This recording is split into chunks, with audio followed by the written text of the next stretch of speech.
The worn rubber wheels of the cleaning cart whispered over the polished marble, the only sound in the hollow cathedral of the Croft Industries lobby. Leo moved with a quiet economy, his motions practiced and serene, a stark contrast to the frayed cuffs of his work shirt and the deep-set exhaustion in his posture. He was not a sad man, but a resilient one, a lighthouse weathered by a storm that had passed long ago, leaving only the salt stain of memory. In a nearby supply closet, a small lump under a gray blanket breathed in the gentle rhythm of sleep. Maya, 6 years old, with her father's steady eyes and a universe of dreams tucked behind them. The sitter had cancelled last minute, a fever, an apology, and the world did not stop for a janitor's domestic emergencies. So she came with him, a silent partner in his nocturnal rounds, her makeshift bed nestled between boxes of paper towels and industrial-strength cleaner. It smelled of bleach and her father's quiet love.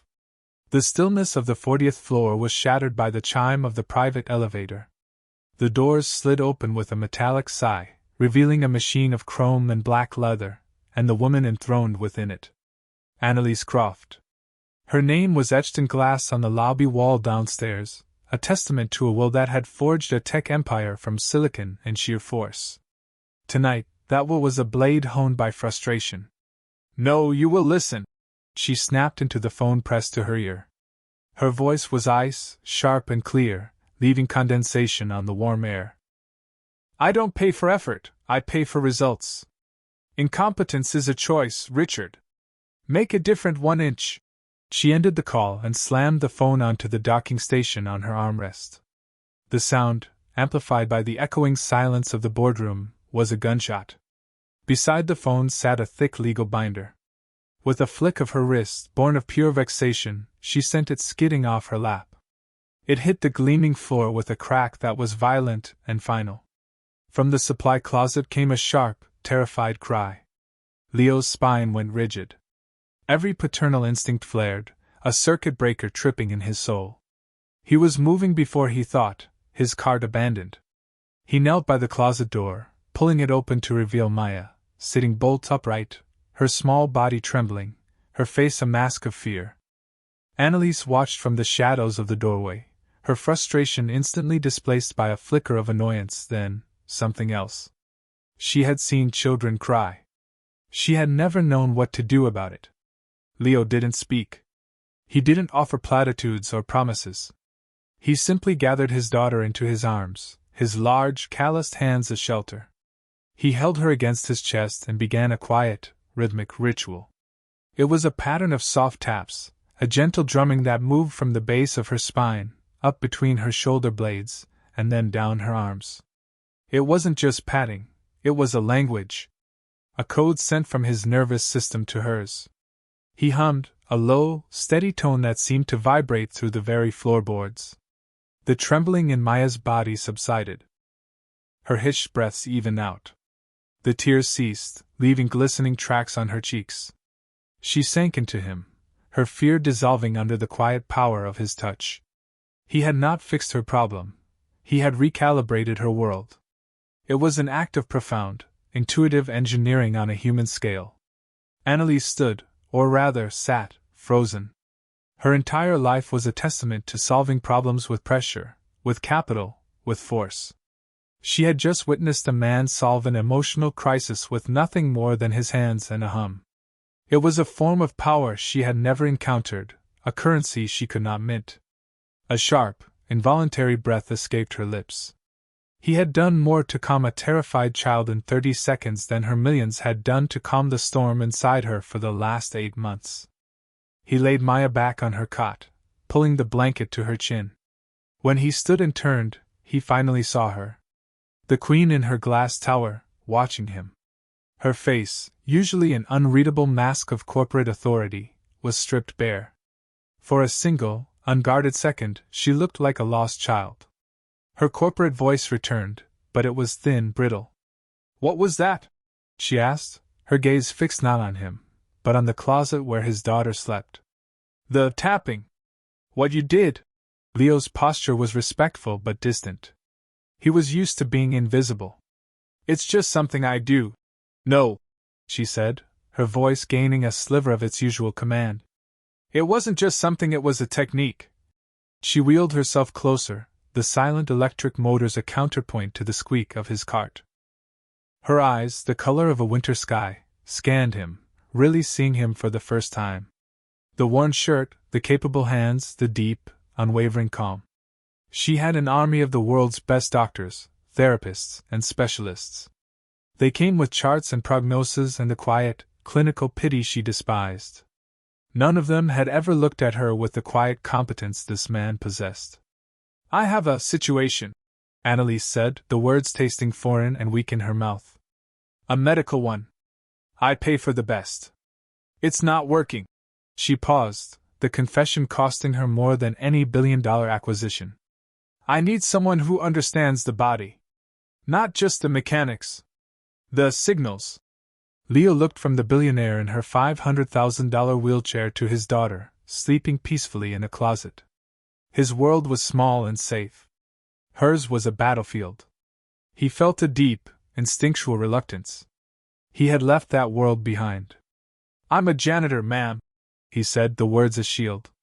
"I don't believe you," she replied, her voice dropping to a near whisper. It wasn't an accusation. It was a plea. "Whatever the cost. I'll double it." The probe. "You're not what I expected."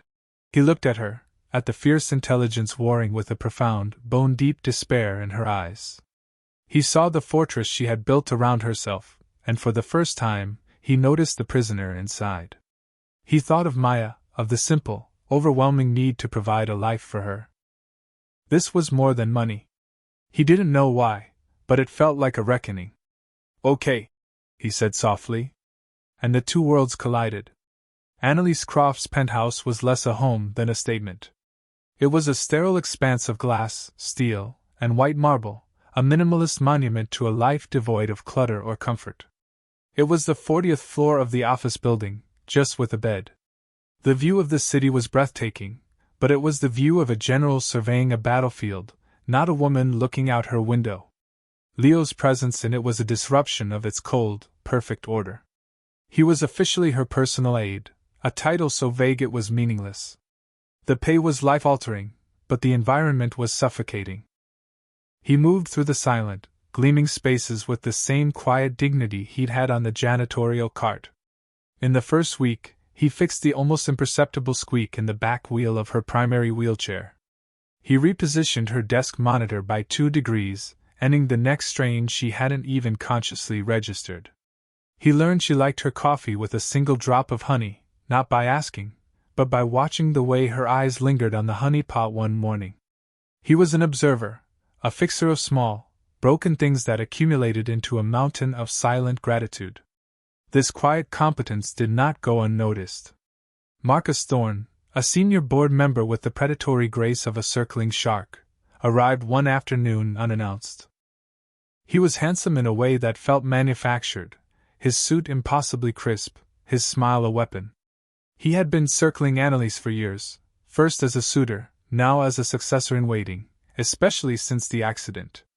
He found Leo adjusting the pressure on one of Annalise's therapeutic air mattresses. He watched for a moment, his lip curled in faint amusement. "Annalise, darling," he said, striding in, ignoring Leo completely. "Catching up on your rest?" "I'm working, Marcus," she said, not looking up from her laptop. Marcus's gaze finally fell on Leo, a dismissive, head-to-toe scan. "And what's this? Did facilities send someone up?" He turned back to Annalise, his voice dripping with condescending concern. "Really, Annalise? You hired the janitor as an orderly? Is things are that tight?" Leo didn't react. He finished his adjustment, his movements economical and precise. He met Marcus's gaze for a fraction of a second. There was no anger in his eyes, only a placid stillness that seemed to unnerve the other man more than any retort would have. "Leo is my new aide," Annalise said, her tone leaving no room for discussion. "Of course," Marcus said, his smile tightening. "I'm just concerned. The board is concerned. Your judgment needs to be unimpeachable right now." He placed a hand on her shoulder, a gesture of feigned intimacy that made her flinch. We just want what's best for you. And the company. Leo saw the flicker of rage in Annalise's eyes, the way her hands clenched on her armrests. He saw the cage and the bars, and the man who was rattling them. He simply placed a freshly brewed cup of coffee, with 1 drop of honey, on the table beside her. A small, steadying anchor in a turbulent sea. She glanced at it, then at him. A silent thank you passed between them. Marcus Thorne saw a janitor. Annalise was beginning to see a lifeline. The penthouse had a room Annalise called the Monument to False Hope. It was a home gym filled with the most advanced physical therapy technology money could buy. A zero-gravity treadmill, an exoskeleton rig, biofeedback monitors. Her team of world-renowned therapists had used them for weeks before delivering their verdict. The damage to her T10 vertebra was too severe. The nerve signals were gone. Permanent. The room had been silent ever since, a gleaming, sterile tomb for the woman she used to be. One night, unable to sleep, tormented by phantom pains in legs that could feel nothing, she wheeled herself down the long, dark hallway. A soft light emanated from the gym. Her first thought was that Leo was cleaning. She stopped just short of the doorway, concealed by the shadows. He wasn't cleaning. Leo stood in the center of the room, surrounded by millions of dollars of equipment he wasn't touching. He was barefoot on the cold floor mat. His eyes were closed. He moved with a slow, deliberate grace, a fusion of martial arts and something far more intricate. His hands carved the air, not randomly, but with intent, as if tracing invisible lines of force. His body would shift, his weight flowing from one foot to the other, his head tilting as if listening to a sound she couldn't hear. She realized he wasn't exercising. He was mapping. He was using his own body as a diagnostic tool, visualizing the complex web of muscle and nerve, sinew and bone. He was feeling the ghost of her injury in his own form, searching for a pathway, a workaround, a spark in the deadened wires. It was a soulful, intensely private communion with the science of healing. He wasn't a technician reviewing a schematic. He was a master luthier, listening for the last resonance in a shattered instrument. In that moment, she saw the full, staggering truth of him. This was not a kind man who knew a few calming tricks. This was a master. A genius in exile. The quiet janitor, the patient aide, they were roles he played. This was who he was. A healer. The sheer, raw focus of his energy was palpable. It filled the room. It was the first time since the accident that the space had been filled with anything other than despair. She backed her chair away, silent, her heart hammering against her ribs. She felt a tremor of something she hadn't felt in nearly a year. It was fragile, terrifying, and utterly undeniable. It was hope. The next day, the inevitable happened again. The sitter got a flat tire. With a profound sense of trepidation, Leo brought Maya with him to the penthouse. Annalise was, as expected, stiff. She was a woman who negotiated billion-dollar mergers. She had no idea how to speak to a 6-year-old. She stayed behind her massive desk, a fortress of polished wood and steel. Maya, however, operated on a different set of protocols. She was unafraid of the silence, the scale of the room, the woman in the imposing chair. She walked right up to the desk, her small hand barely reaching its surface. Annalise looked down, startled. Maya simply watched her for a long moment, her head tilted. Then she delivered her verdict. Truth bomb. You have sad eyes, she said, her voice clear and simple. Like my daddy's used to be. Before he started smiling again. The observation struck Annalise with the force of a physical blow. Not cruel, just true. Everyone else walked on eggshells around her, their pity a constant, suffocating blanket. This child saw right through the power, the wealth, the disability, and went straight to the heart of the matter. She saw the sadness. Before Annalise could formulate a response, Maya slid a piece of paper across the desk. It was a crayon drawing. On it were 3 stick figures, rendered in bright, cheerful colors. A tall man with black crayon hair. A small girl in a pink dress. And a woman with long, yellow hair. They were all holding hands. and the woman was standing up. Beside the wheelchair, which was empty. Annalise stared at the drawing. Her throat tightened. Corporate rivals sent expensive, impersonal gifts. Board members sent flowers. This small, wax-smelling piece of paper was the first gift she'd received that felt like it meant something. It wasn't a tribute to the CEO or a get-well card for the invalid. It was a vision. A future she had been commanded by science to abandon. Her hand, which had signed contracts that shifted global markets, trembled as she reached for the child's drawing. She gently picked it up, her manicured nails a stark contrast to the innocent scrawl. For the first time, someone had drawn her not as she was, but as she could be. A child had dared to imagine a miracle. "Thank you," she whispered, the words catching in her throat. She looked from the drawing to the little girl, and then to Leo, who stood watching from the doorway, his expression one of quiet pride and deep, heartbreaking love for his daughter. The bridge between their worlds was no longer just professional. It was now built of crayon and a child's unwavering faith. Annalise carefully taped the drawing to the corner of her multi-$1,000 computer monitor, a splash of impossible color in her sterile, monochrome world. That night, a storm broke over the city. Rain lashed against the panoramic windows of the penthouse, each drop a tiny fist beating against the glass. The city lights below blurred into a watercolor chaos. Inside, the silence was thick, broken only by the distant, rhythmic drumming of the storm. The child's drawing, taped to the monitor, seemed to glow in the dim light. Annalise wheeled herself away from the desk, her back to the window. The reflection showed her silhouette against the tumultuous sky. She had been staring at the drawing for an hour. She turned to face Leo, who was quietly organizing a stack of medical journals on a low shelf. The pretense was gone. The storm outside seemed to have washed away the corporate artifice between them. The probe. "You're not just a janitor, are you, Leo?" she asked, her voice soft, devoid of its usual authority. It was a simple question that held the weight of everything unspoken between them. He stopped what he was doing and stood up, turning to face her. He didn't try to evade it. The time for that was over. Confession. "I was a physical therapist," he said, his voice a low murmur. "Specialized in neurological trauma. At Walter Reed."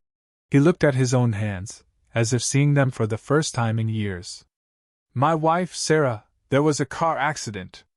I was driving." The rain hammered the glass. It was a patch of black ice. "We spun out. I woke up in the hospital with a concussion and 2 broken ribs. His voice cracked, just once, a hairline fracture in his steady calm. "She had a severe spinal cord injury. They said she'd never walk again. I didn't accept it. I was the best. I worked with her day and night. I designed new protocols, pushed myself. I poured every bit of knowledge I had into fixing her." He looked away from Annalise, toward the rain-streaked window. "But I wasn't just her therapist. I was her husband. The man who was behind the wheel. And the guilt, it was a poison. It got in the way of the healing. I couldn't separate the two. She died 6 months later from a complication. Pneumonia." He finally met her eyes, his own filled with a grief so profound it was terrifying. "I couldn't fix the most important thing. So I decided to just fix little things instead. Leaky faucets. Dirty floors.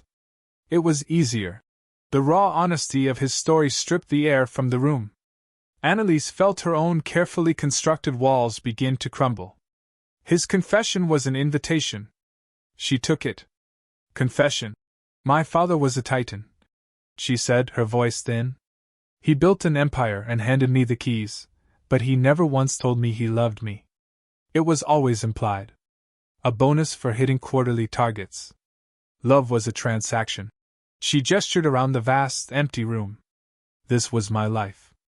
Control. Power. Unflinching strength. The one time I fell in love, really in love, with a man my father deemed unsuitable, he had the man's company dismantled in a week. Then he looked at me and said, 'See? Vulnerability is a liability.' I believed him." Her gaze dropped to her own still legs. "The accident, It didn't just take my body. It took my entire identity. The one thing that I thought made me worthy. My strength. Her voice broke. Now I'm just a liability. Leo closed the distance between them. He knelt before her wheelchair, so their eyes were level. He saw no liability. He saw a warrior trapped in the wreckage.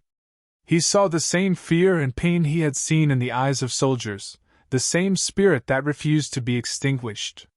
He reached out and gently took her hand. It was the first time he had touched her outside of a therapeutic adjustment. Her skin was cold. "Annalise," he said, his voice imbued with a certainty that cut through the storm. "Your body is hurt. Your spirit is not. The connection is frayed, not severed. I can help you find it again." He paused, his gaze unwavering. "I'll help you walk." She had imagined this promise from 1,000 doctors. It had always sounded hollow. From him, it sounded like the truth. She looked at this man, this janitor, this healer, this fellow survivor, and for the first time since the accident, she did not laugh. She cried. Great, silent, gut-wrenching sobs for the woman she had lost, and for the tiny, impossible flicker of hope for the woman she might yet become. Hope, Marcus Thorne quickly discovered, was a dangerous commodity. He saw the change in Annalise. The despair that had been his greatest asset was evaporating, replaced by a quiet, steely resolve. He saw the way she looked at Leo, the trust she placed in him. Her recovery would solidify her position as CEO indefinitely. His window of opportunity was closing. If he couldn't attack her competence, he would attack her character. He hired a discreet but ruthless private investigator. It didn't take long to unearth the details of Sarah Riley's death. With a few cynical twists, the tragic accident was reframed as a story of negligence. A sleazy online gossip blog, fed the story anonymously by Marcus's people, ran the headline. Croft CEO's mystery guru, disgraced therapist whose wife died on his watch. The article was a masterpiece of insinuation, painting Leo as a reckless charlatan preying on a vulnerable woman. But Marcus didn't stop there. He escalated the attack from the corporate to the personal. He made a second anonymous call, this one to the city's Child Protective Services. He painted a picture of a young girl, Maya, living in the home of an unstable, disabled woman who was under the influence of a man with a questionable, tragic past. The twin attacks landed with devastating force. A CPS caseworker arrived at the penthouse, her expression a careful blend of sympathy and professional scrutiny. The public humiliation was one thing, a threat to his daughter was another. Maya was Leo's entire world, the single, sacred reason for his existence. The fear that seized him was cold and absolute. It was the same helplessness he'd felt on the side of that icy road. His first instinct was to run. To pack their bags, disappear back into the anonymity he had cultivated, and protect his child from a world she had no part in. He was packing a small bag in his modest room off the kitchen when Annalise wheeled herself in. The look on his face told her everything. "I have to go," he said, his voice flat, defeated. "I can't let them do this to her." "To you?" "No," Annalise said. It wasn't a request. It was a command. The ice was back in her voice, but this time, it wasn't directed at him. It was aimed outward, a shield. "Look at me, Leo." He stopped, his hands full of Maya's small sweaters. "They didn't come for you," she said, her eyes blazing. "They came for me, through you. This isn't your failure. This is their attack. And I do not lose." This was her choice. The Annalise of a year ago would have cut him loose. A calculated, emotionless decision to protect the company's stock price. A sacrifice to the gods of public relations. But the drawing was still on her monitor. The memory of his confession was still in the air. She picked up her phone. Her first call was to the top corporate lawyer in the state. "I have a situation. I need a family law expert. The best one. I don't care what it costs. Get them here in 1 hour." Her second call was to her head of security, a formidable ex-Mossad agent. The blog post. The CPS call. They're connected. Find the source. Use every resource. I want a name. She hung up and looked at Leo, her expression fierce and absolute. The queen was defending her kingdom, and he was now part of it. Confession. I trust you, she said, her voice dropping, all the fire softening into unwavering faith. Let me fight with you. He looked at her, at this incredible, wounded, powerful woman rising from the ashes of her own life to defend his. He stopped packing. The retreat was over. The alliance was forged. The emergency board meeting was Marcus's checkmate move. He had convened it in the main boardroom on the 40th floor, the same sterile space where Leo had once pushed him up. The air was thick with tension and the smell of expensive cologne. Marcus stood at the head of the long, glass table, a portrait of sober, reluctant concern. Annalise's leadership has been legendary, he began, his voice smooth as silk. But since her accident, her judgment has become erratic. She has fallen under the influence of this man. He gestured to Leo, who sat beside Annalise, his presence a quiet rock in a sea of hostility. A man with a deeply troubled past, a man whose presence has now invited a CPS investigation into her home. For the stability of the company, for the good of the shareholders, I am reluctantly proposing a vote of no confidence and a motion for a medical leave of absence. He presented the file, the slanderous article, the CPS report. It was a damning portrait. The board members shifted uncomfortably, avoiding Annalise's gaze. Just as Marcus called for the vote, the boardroom doors opened. Annalise's head of security walked in and placed a slim, unmarked folder on the table in front of her. She opened it. Inside were transcripts of phone calls and bank records. Irrefutable proof of Marcus's payments to the private investigator and the gossip blogger. Annalise slid the folder down the glass table. It stopped directly in front of Marcus. He stared at it, the color draining from his face.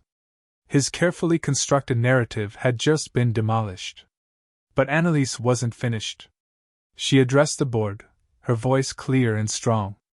Mr. Thorne is correct about one thing. I have changed. She paused, letting the words hang in the air. I used to believe power was about control. About being unflinching, untouchable. I was wrong. Her eyes found Leo's. A world of gratitude and love passed between them in that single glance. Power is about trust.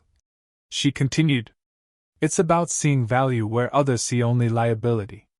It's about recognizing that our greatest strengths are often forged in our deepest wounds. Then, she did the impossible. Leo, she said softly. He moved to her side, his presence calm and reassuring. The room held its breath. Breathe with me, Annalise, he whispered, for her ears only. Mind over matter. You are not the body. You are the will that commands it. He placed his hands on her waist, not to lift, but to steady. To anchor. Using the custom carbon fiber leg braces he had painstakingly designed and built for her, she placed her hands on the arms of her chair. Her knuckles were white. A tremor ran through her entire body. With a gasp of effort that seemed to draw all the oxygen from the room, she pushed. She rose. Wobbly, shaking, her body a live wire of protest and reclaimed territory, but she was standing. The entire board was on its feet, their faces a mixture of shock and awe. Marcus looked as if he had seen a ghost. Annalise locked eyes with the head of the table, her rightful place. Supported by Leo's unwavering presence, she lifted one foot. She placed it forward. Then the other. One step. A second. Each one an agonizing, monumental victory. She reached the head of the table and placed her hands flat upon its cool, glass surface, claiming her throne not by title, but by an sheer, indomitable act of will. She looked at Marcus, her eyes blazing with a fire he had never seen. The meeting is adjourned, she said. It was more than a victory. It was a resurrection. And as the stunned board members broke into spontaneous applause, Leo's hand found hers, their fingers lacing together. A public, silent declaration that the alliance was now something far deeper. Back in the quiet sanctity of the penthouse, the adrenaline faded, leaving behind a profound, peaceful exhaustion. The city lights glittered below, no longer a battlefield, but a kingdom at peace. Marcus Thorne was gone, his career in ruins. The board was not just loyal, they were inspired. Annalise sat in a soft armchair, her legs elevated, the braces resting on the floor beside her like discarded armor. Leo knelt before her, his hands gently massaging her tired calf muscles, his touch both clinical and impossibly tender. The silence between them was comfortable, filled with the weight of all they had overcome. "My legal team said the CPS case was dismissed this afternoon," she said softly. "Lack of evidence." Malicious complaint. "Thank you," he said, his voice thick with an emotion he rarely showed. He had his daughter back, safe and sound. He had his life back. She looked at him, at his strong, gentle hands, at the quiet integrity that had saved them both. No more words were needed. The time for confessions and declarations was over. This was the time for truth. He leaned in slowly, giving her every chance to turn away. She didn't. She met him halfway. His lips met hers in a kiss that was not about passion, but about homecoming. It was a kiss of gratitude, of respect, of a shared survival that had blossomed into love. It was slow and deep and healed a part of them both that they had long thought dead. When they parted, she rested her forehead against his. "Confession. I was so scared," she whispered, admitting the one thing she had never admitted to anyone. "Confession. So was I," he answered, the truth of it a final, shared vulnerability. They had faced the storm and walked out the other side, together. They had won. The resolution was quiet, earned, and in the stillness of the penthouse high above the sleeping city, it was absolute. 12 months later, the world was a different color. The sterile whites and grays of the penthouse had been replaced by the warm greens and golds of a sun-drenched afternoon. In the backyard of a modest but beautiful house, the kind with a worn wooden porch and climbing roses, the smell of barbecue smoke mingled with the scent of freshly cut grass. Leo, wearing a faded t-shirt and a contented smile, flipped burgers on the grill. A few feet away, Maya, now 7 and full of vibrant energy, chased a soccer ball across the lawn. And Annalise, her long hair tied back in a simple ponytail, walked toward Leo with 2 glasses of iced tea. She walked with the slightest limp, her only aid an elegant, slim cane. She moved with a confidence that had nothing to do with boardrooms or stock prices. It was the grace of a body and soul made whole. She had sold her majority stake in Croft Industries, a move that had shocked the financial world. The Queen had abdicated her throne, but not her power. Together, she and Leo had poured their resources and their shared purpose into a new venture. A wide, low building of warm wood and sweeping glass sat on a nearby plot of land, surrounded by therapeutic gardens. A simple sign near the entrance read, "The Sarah Riley Healing Center." It was a non-profit dedicated to holistic recovery for trauma survivors, using Leo's revolutionary methods. It was a monument not to grief, but to the love that had emerged from it. It gave honor to Leo's past and profound meaning to Annalise's future. As she handed Leo his glass, Annalise stumbled on an uneven patch of grass. Instinctively, he reached out to steady her, but she caught her own balance, placing a hand on the grass to ground herself before straightening up with a small, self-assured smile. She gave him a look that said, "I've got this." He stopped, his hand hovering in the air, and simply watched her. He saw her turn back to Maya, her laughter carrying on the warm breeze as she kicked the ball back to the little girl. He watched this woman he loved, walking in the sunlight, her own person, her own strength. He saw his daughter, safe and joyful. He saw the home they had built. A quiet, unshakable joy filled his chest. He whispered the words to himself, a promise fulfilled, a truth made real. "The human spirit is the only thing that can't be broken." Where are you watching from? From the quiet corners of the world to the bustling city centers, stories of resilience and love connect us all. If this story touched your heart, please like and subscribe to our channel for more tales that uplift and inspire. We are so grateful you chose to spend your time with us. Until next time, stay hopeful, stay strong, and never stop believing in the power of a second chance.